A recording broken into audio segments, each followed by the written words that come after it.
Le sel est synonyme de vie. Même en dehors de l'économie juive ou hébraïque, le sel était reconnu presque universellement comme le symbole de la vie.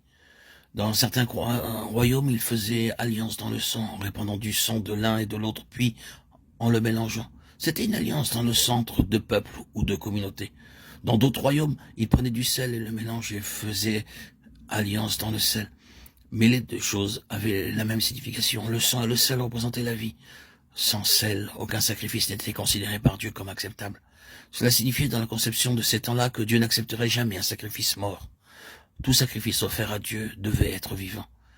Certes, l'animal était immolé et virtuellement il était mort, mais le sel démentait la mort, niait qu'il était mort. Lui accordait ce quelque chose, cet élément vital qui faisait de lui un sacrifice vivant. Le Seigneur Jésus a dit, vous êtes le sel de la terre, Matthieu 5, 13. Et Paul dit, je vous exhorte à offrir vos corps comme un sacrifice vivant, Romains 12, 1.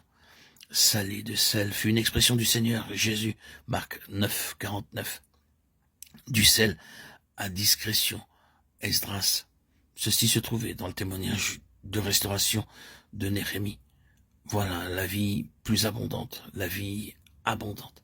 C'est là le témoignage que le Seigneur cherche, cet élément vital. Vous êtes le sel de la terre. En d'autres termes, vous êtes la vie même dans ce monde mort. En dépit de toute la mort qui se trouve ici-bas, le Seigneur dit, au milieu de tout cela, vous êtes la vie même de ce monde, environné par la mort. Vous êtes la vie du monde, vous êtes le sel de la terre. Soyez salés de sel, et du sel en vous-même. Soyez vivants, pour changer à nouveau la façon de s'exprimer. Soyez vitaux. Tel est le témoignage qui doit être rétabli. Quelque chose de mystérieux qui ne se trouve pas dans le domaine minéral. Car le minéral peut avoir le semblant, l'apparence de la substance réelle, tout en ayant perdu sa qualité vitale. Si le sel perd sa faveur, vous pouvez avoir tout le semblant, toute la profession, toute l'apparence extérieure, mais quelque chose s'en est allé. Et ce quelque chose qui manque déclare que le témoignage qui devrait se trouver à l'intérieur n'est plus là. Recouvrer ce quelque chose, c'est ce que Dieu veut. Non pas un cadre extérieur, non pas une somme de matière avec un semblant. C'était la plainte déposée à la porte d'une église dans le livre de l'Apocalypse, qui passait pour être vivants et qu'ils étaient morts, Apocalypse 3.1. Non, non pas un semblant, non pas cela, mais ce quelque chose de mystérieux, touchant le peuple du Seigneur, qui vient de Dieu lui-même, et qui parle de la présence de Dieu au-dedans d'eux.